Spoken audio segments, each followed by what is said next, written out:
안녕하십니까. 예, 사단법인 더불어숲 TV에서 준비한 만남 신형 못 간 사람들 두 번째 초대 손님을 모시고 대담을 진행하도록 하겠습니다. 구독자 여러분, 저는 사단법인 더불어숲의 사무국장 정한진이라고 합니다. 뭐 그동안 영상을 보신 분들은 다 아실 거고요. 새로 구독으로 들으신 분들은 제 얼굴 잘 기억해 두시기 바랍니다. 그래서 저희가 이제 대중들과 신영복 선생님의 사상을 좀 더 널리 알리는 그런 취지로 더불어숲 TV를 현재 런칭하고 있다는 거 다 알고 계실 거라 생각합니다. 자, 그러면 오늘은 아주 대단한 경력의 이력의 소유자이시자 훌륭한 인격을 갖고 계신 아주 대단한 분을 모시게 됐습니다. 이재정 선생님 모시겠습니다.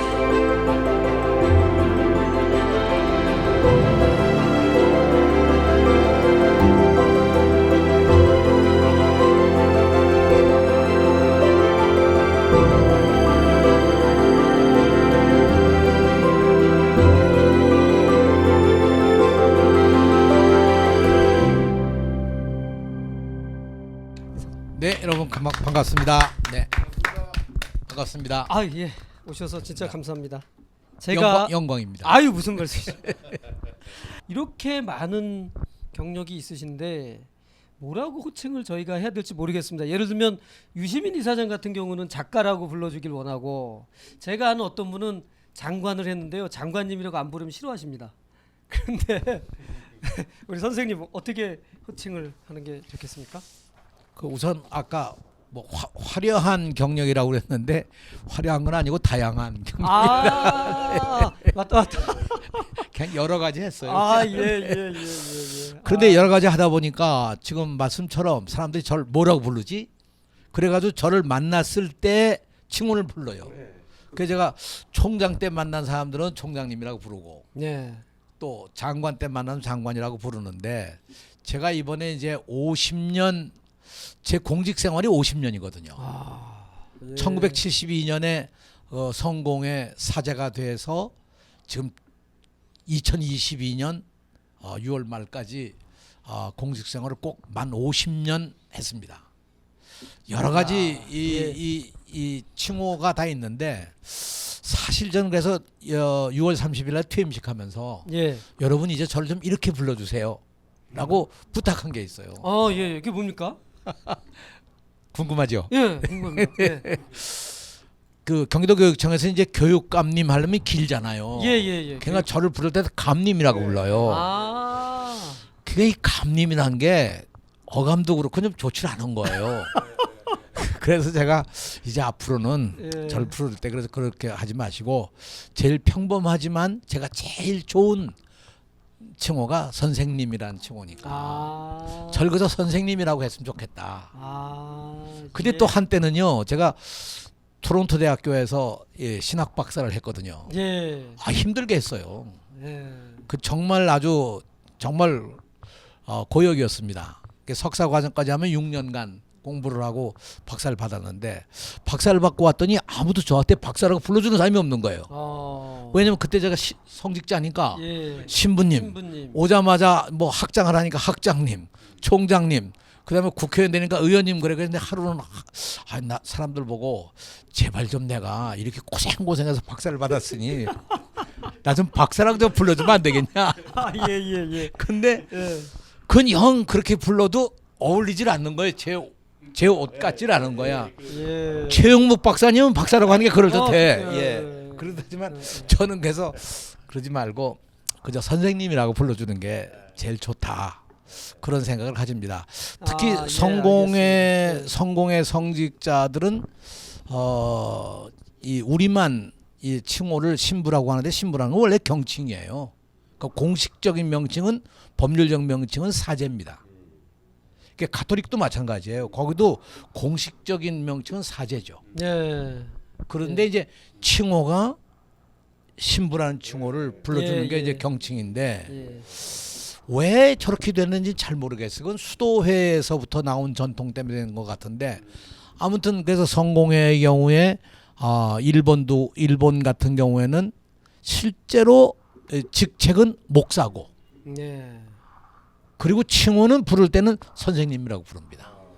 일본도. 그러면 오늘 인터뷰는 어떻게? 그냥 선생님. 선생님. 제일. 그러면 네. 근데 선생님, 예. 제가 양해를 좀 구해야 되겠습니다. 저희 이 프로그램에 이제 썸네일 올릴 때는 그래도 사람들이 많이 봐야 되잖아요. 그래서 교육감님이라고 하고요.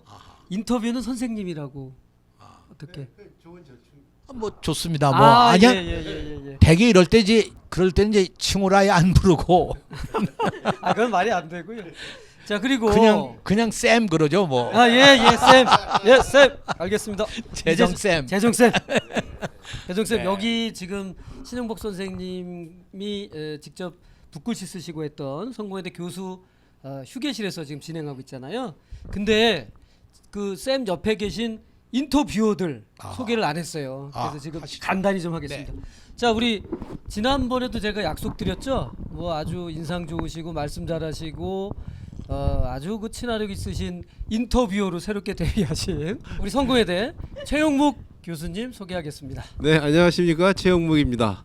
제가 오늘은 오늘 인터뷰어로. 나온 이유는요, 그 이재정 그 신부님 쌤. 박사님 혹은 쌤 하고 옆방에 한 10년 있었던 인연이 있기 때문에 대단한 인연이지. 옛날에 학교에 계실 때 예. 그래서 이웃사촌으로 찬조로 나왔습니다. 재정 쌤 옆에 반갑습니다. 예. 예. 그다음에 또 한 분의 인터뷰어죠. 우리 더우르숲 서여의 최우령님 자리를 함께 해주셨습니다.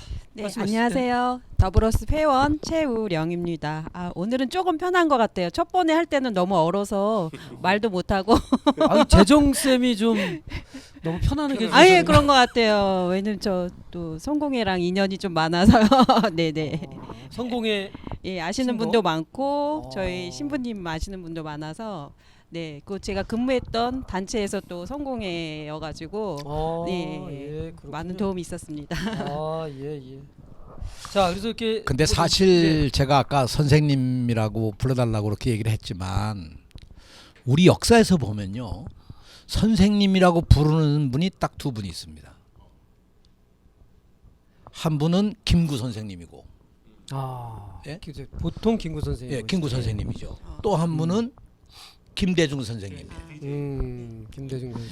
그러니까 사실 그렇잖아요. 초대 대통령에 이승만 대통령도 있지만 이승만 선생님 안 하거든요. 박사, 그죠? 이 박사. 그 다음에 박정희 대통령도 있었지만 박정희 선생님이라고 한 거고, 그렇죠. 거긴 박통 그렇게 부르잖아요. 예, 맞습니다. 예. 그러니까 이게 칭호에서 선생님이라는 칭호가 사실 대단히 높은 경칭이에요. 그렇죠. 네, 최고의 찬. 나는 그 세 번째 정말 우리 시대에 선생님이라고 부를 수 있는 분이 있다면 나는 신영복 선생님이라고 생각해요. 그게 사실 제가 맞습니다. 아까 동의합니다. 그 쌤이라고 네. 한 얘기도 예. 내가 감히 이분들 앞에서 내 스스로를 선생님이라고 불러달라 이렇게 하기가 면구스럽습니다. 아유, 무슨 말씀이십니까? 아이고, 그러니까 아닙니다. 예, 그냥 그런 우리 깊은 뜻이 있으셨어요. 여러분 저를 그저 쌤이라고 하시고요.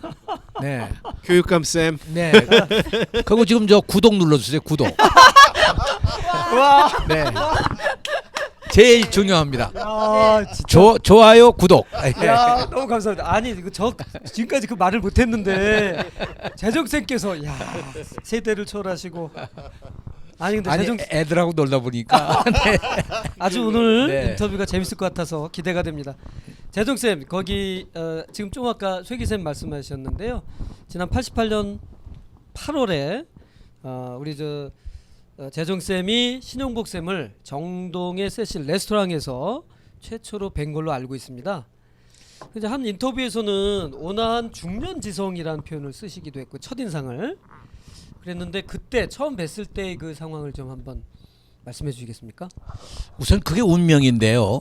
신영복 선생님이 88년 8월에 나오시고, 예, 그렇죠? 예. 88년 8월. 저도 하순. 88년 8월에 박사학위를 마치고 귀국을 해요. 예. 트리니티 네. 컬리지. 예.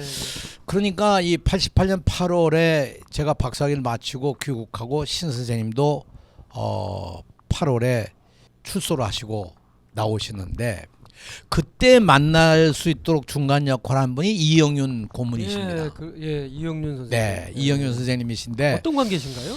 저보다 3년 선배신데 고등학교. 네.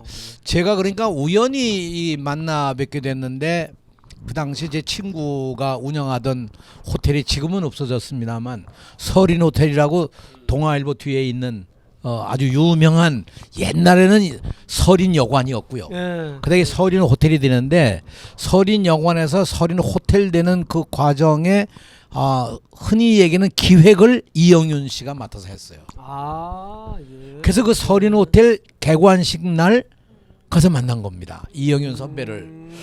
세상에 이런 분이 계시구나 하는 생각을 하고 그때부터 제가 가깝게 지내기 시작해서 또 그러다 보니까 사는 데도 동네가 같아서 잠실에 같이 살아가지고 이영민 선생님. 네 그때부터 알게 돼서 훗날 이분이 그 지금도 있는 성공의 대성당 군내에 있는 그 세실이라는 극장을 예. 운영하게 되는 거죠. 사실 그 세실 얘기도 하려들면 굉장히 얘기가 깁니다만 이 하여튼 세실 극장에 운영을 하셔서 거기서 이제 하는데 그 세실 극장 하시는 이영윤 선배님이 또 같은 친구들 6분하고 함께 세실 식당을 한 겁니다. 세실 레스토랑이 굉장히 유명한 역사를 지니고 있었던 곳이죠.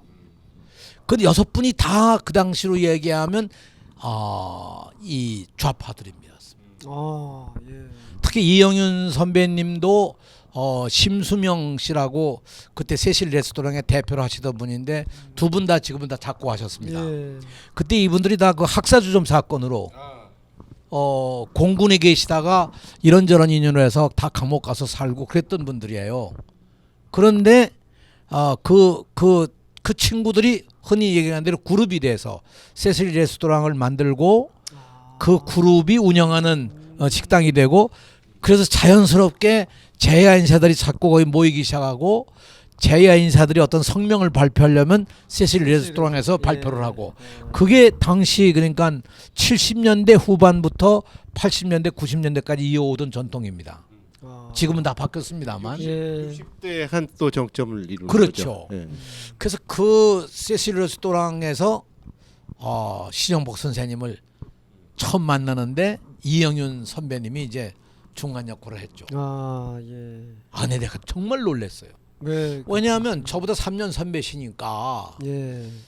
그저 비슷한 연배는 아니고 조금 위시잖아요. 예, 예. 근데 저보다 더 젊어 보이는 거예요. 아니 감옥을 20년, 20일을 살고 나오신 분이 아니 저렇게 깨끗할 수가 있을까? 저렇게 젊은 모습일 수가 있을까? 그러니까 제가 보기에는 이분이 감옥을 나오시면서 사실은 새로운 탄생을 하신 게 아닌가. 예. 새로운 탄생. 그때 당시 이렇게 느끼셨다는 거네요. 그때 그렇게 느꼈죠. 아니 무슨 얼굴에 정말로 무슨 광채가 나는 것 같았어요. 이거. 우리가 왜 흔히 후광 비친다고 예, 하잖아요. 예. 이거 후광이 아니라 전광이죠. 그러니까 얼굴 자체가 반짝이는데 저는 그때 그때는 외관으로 생각했는데 후에 만나보니까 그것이 신영복 선생님의 아우라 같은 건가요? 속사람이죠. 그의 인격, 그의 인격, 그의 지성, 영성. 그의 영성, 예. 뭐 이런 게 아우러져서 나한테 비춰진 모습은 참 놀라운 모습이었어요. 근데 제가 왜 그걸 아느냐 하면요. 예. 제가 70년대 그러니까 한국기독교교회협의회의 성공회를 대표해서 교회와 사회위원회 간사도 하고 인권위원회 간사도 하면서 그 당시 그 감옥 가는 사람들 뭐 이 뒷바라지 하고 감옥 가는 사람들 가서 영치금 넣어주고 뭐 변호사 되고 이런 그 후속 조치들을 하는데 제일 열심히 하다 저도 물론 뭐 붙들려도 가고 그랬었습니다만 예. 그럴 때 시절이었거든요.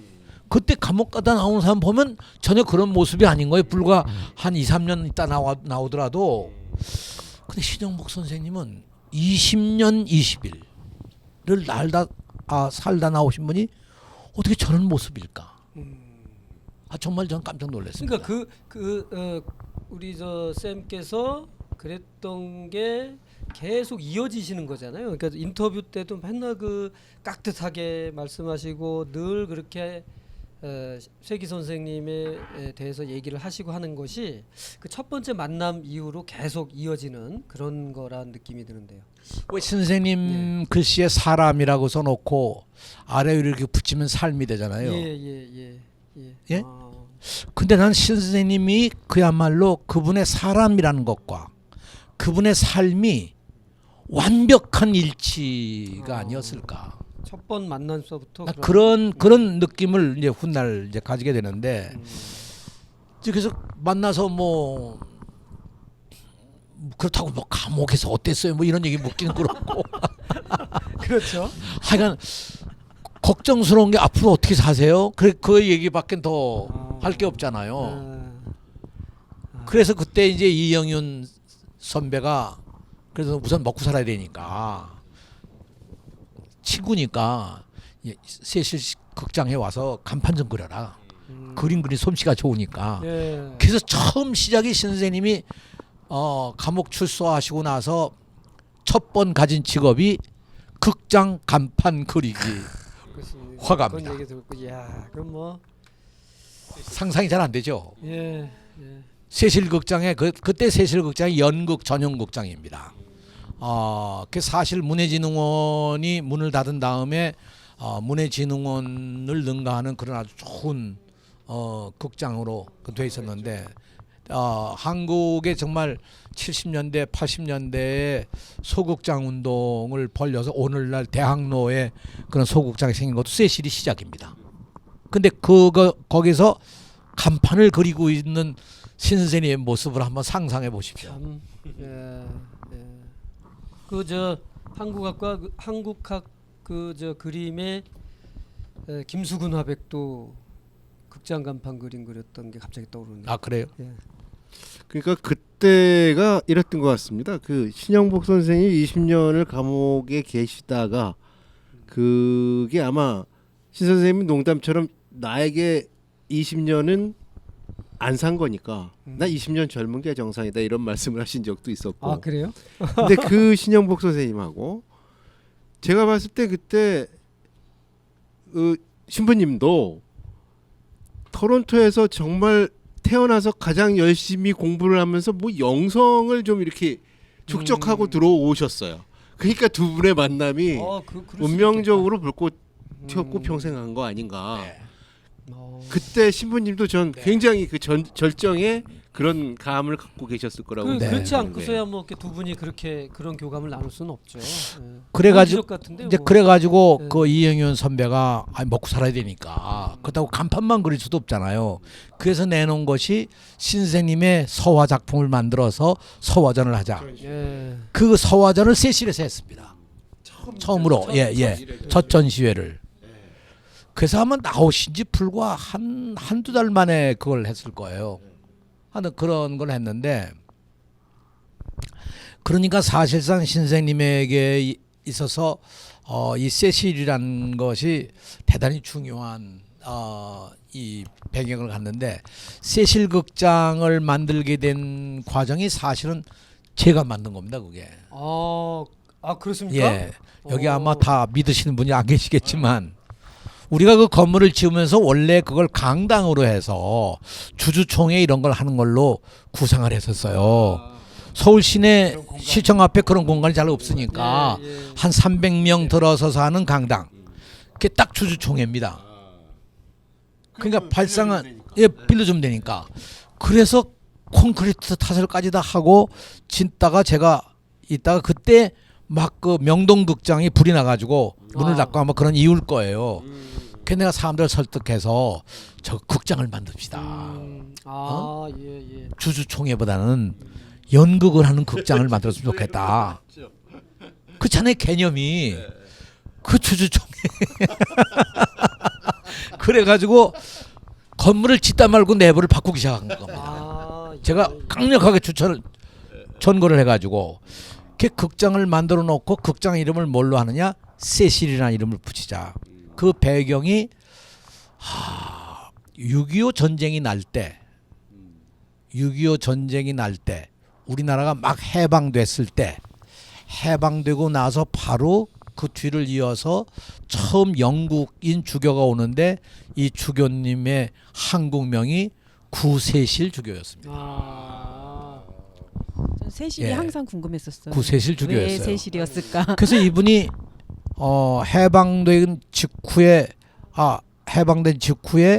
여기 다시 오셔서 왔는데 6.25 전쟁 나는 날 이분이 수원에 와서 예배를 보고 있었어요. 그날이 주일날입니다.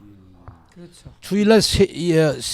주일날 수원에 와서 예배를 보시고 전쟁이 나가지고 피난민이 막 내려오니까 이분이 거기서 피난을 가지 않고 역으로 서울로 올라오신 거예요. 내가 가서 교회를 지켜야 된다. 그 아유, 자기 대단한 분이십니다. 보좌 사제를 데리고 서울로 오신 겁니다. 그 서울로 오시니까 거기 있는 한국인 사제들 뭐 수녀님들 다 피난 못 간 거죠. 주교님이 오시는데 어떻게 피난을 가겠어요. 그래가지고 6.25 나서 인민군이 내려온 다음에 뭐 아니나 다를까 전원 체포돼서 다 잡혀간 거죠. 한국인 사제 그 주교님의 비서 사제하던 이 비서 사제 뭐 주교님은 물론이고 수녀님들까지 다 일망타진 다 붙들려 간 거예요. 그리고 거기서 붙들려 가서 결국은 이 희생당한 사람들이 예. 수녀님으로서 그때 있었던 영국인 수녀님, 그다음에 영국인 사제, 한국인 이 사제로 윤달용 사제, 그리고 인천에 있던 조용호 사제 이런 분들이 다 잡혀가서 다 죽었습니다. 유일하게 살아남은 분이 구세실 주교예요. 이분이 후에 이제 포로 송환할 때 송환돼서 러시아를 거쳐서 영국으로 송환됐다가 다시 한국으로 돌아오신 겁니다. 그래서 세시 나는 이분의 사적에 대해서 우리나라에서 그렇게 알려지진 않았습니다만 나는 이분이야말로 정말 성자라고 생각해요. 교회를 지키겠다고 피난길을 헤쳐서 다시 올라온다는 게 가능합니까? 그렇죠. 죽음을 이렇게 가볍게 여긴 거죠. 아니 오히려 내가 살아 있어야 교회를 지킬 거 아니냐. 그 서울만 교회가 있는 게 아니고 전국에 교회가 있는데 그럼 내려갈 것 같은데 안 내려가고 올라와서 결국은 끝까지 그거를 불사조처럼 이 자기 자신이 버텨서 이분이 살아나온 겁니다. 아니 근데 그 깊은 뜻이는데 그래서 그분의 네. 정신을 이어가자고 해서 내가 세실 극장이라는 걸 붙인 거죠. 근데 저는 얘기 들을 때 불경스럽기도 한데 저는 옛날부터 세실 로즈 아시죠? 영국에. 있죠. 예. 네, 그 아주 유명한 제국주의자잖아요. 예. 그리고 그 로즈 장학생도 만들어 가지고 로스 스칼라 그렇죠.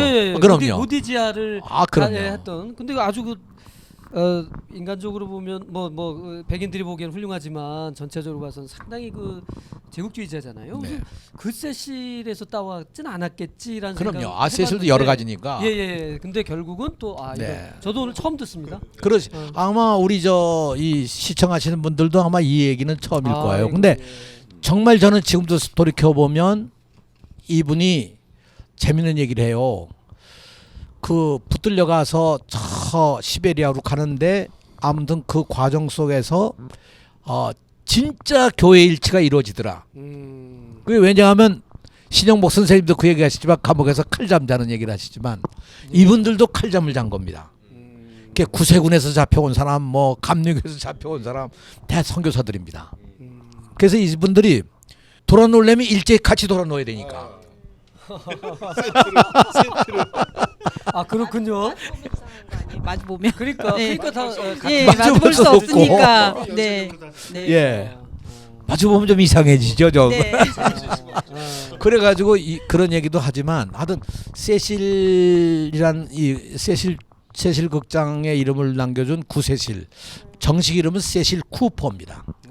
세실 쿠퍼인데 이분이 한국 해방 그리고 한국의 이 엄청난 6.25 전쟁 까지 다 겪었는데 그 가운데 하나 빠진 게 있는 것이 이분이 그러니까 여기 한국에 주교로 온 것은 이 1930년대에 오셨거든요. 예. 32년인가에 오셨는데 오셔가지고 사실 이분은 그 촌촌이 다니면서 이 저 복음을 전한 그야말로 헌신적인 사람입니다. 하여튼 그래서 이분이 살아남았던 이유 중에 하나가 우리 시골을 다 다니니까 이분이 가면 뭘 먹겠어요. 그 당시 먹을 게 없었을 때니까 다 보리밥 먹는 거죠. 근데 그 보리밥을 아주 즐겨 드셨다는 거예요. 근데 네. 대부분의 선교사들이 거기서 주는 악식을 받아 먹을 수가 없으니까 굶어 죽기도 하고 그랬는데 이분은 끝까지 그걸 먹으면서 버틸 수 있었던 힘도 거기 있었다고 그러는데 이분이 40년대 초에는 일본 제국주의가 그야말로 엄청난 이 핍박을 가하는 것 중에 하나 영국계 선교사들의 핍박을 가해서 영국계 성직자와 주교와 뭐 이런 사람들이 다 쫓겨났습니다. 강제 추방당하고 40년 초에 일제시대 말에 하여튼 그런 경험도 있어서 사실은 이 세실극장이라는 곳이 1970년대 80년대 우리나라 이 소극장에 굉장히 큰 기여도 했지만 그 소극장의 연극들을 통해서 새로운 하나의 희망을 만들어내는 현장이기도 했죠. 그런데 그런 그걸 면에 재정쌤이 만드셨다. 만든 건 아니지 그 기여를 한 거죠 그냥 했다. 계기를 그 만든 이름이 상당히 그 역사성이 있고 이후에 한국 민주화 운동이나 그러네요. 문화 운동의 성지가 될 수 있는 배경으로 충분히 가치가 있었네요. 같이 예. 거기서 또 전- 신영복 그리고 선생님을 그게 만나시고 우연이 아니네요. 그렇죠. 그 자리가 그럴 만한 그렇죠. 굉장히 역사적인 의미도 있었고 그렇죠. 그 사람도 있었고 또 우리 재정 쌤에 의해서 좀 승계도 됐고 그 신영복 선생을 거기서 만났다는 거가 그러니까 지금 핵심 말이에요. 포인트인데. 그러니까 그게 네. 만나시게 됐던 게 그냥 이렇게 동떨어진 거는 아니고 그런 역사의 어떤 역사적 역사의 흐름이 이게 뭐 나이 들어야 느끼는 건데 사실은 그런 게 있는 거죠. 예. 그래서 저는 역사라는 거에 대해서 흔히 우리가 우연이라고 얘기하잖아요. 예. 역사라는 게 나는 그런 역사의 모든 과정은 거의 필연이라고 생각합니다. 뭐 성직자시니까 이제 섭리를 믿으시겠죠, 당연히. 뭐. 근데 그 말씀하신 것 같지는 않아요. 지금 그러니까 말씀하신 우리 눈으로 보기에는 우연히 이루어진 것 같이 보이지만 그 필연이라고 하는 얘기는 역사가 그런 과정을 필요로 했다는 거죠. 예. 역사가. 무슨 말씀하시는지 이해는. 그리고 가는 그 역사 속에서 사람들이 그 기여를 하는데 사실 우리가 오늘 얘기하는 신영복 선생이야말로 가장 비극적인 한국 역사의 한가운데에서 우리에게 엄청난 길을 열어주신 분이죠. 예. 뭐 감옥 갔다 온 분들이 한두 분이에요. 뭐 감옥서 뭐 재정쌤. 수없이 뭐 일제 그 식민 통치 시절로부터 또는 그 이전에 조선 시대에 뭐 감옥 갔다 온 사람이 얼마나 많아요. 맞습니다. 그러나 그 수많은 사람들 가운데서도 신영복 선생님은 정말 특별했던 겁니다. 그 말을 좀 이제 그 우리 첫 만남을 이제 아주 어쩔 수 없어요. 이게 워낙 중요한 얘기이기 때문에 재정 쌤이 그냥 쫙 한번 훑어주셨거든요.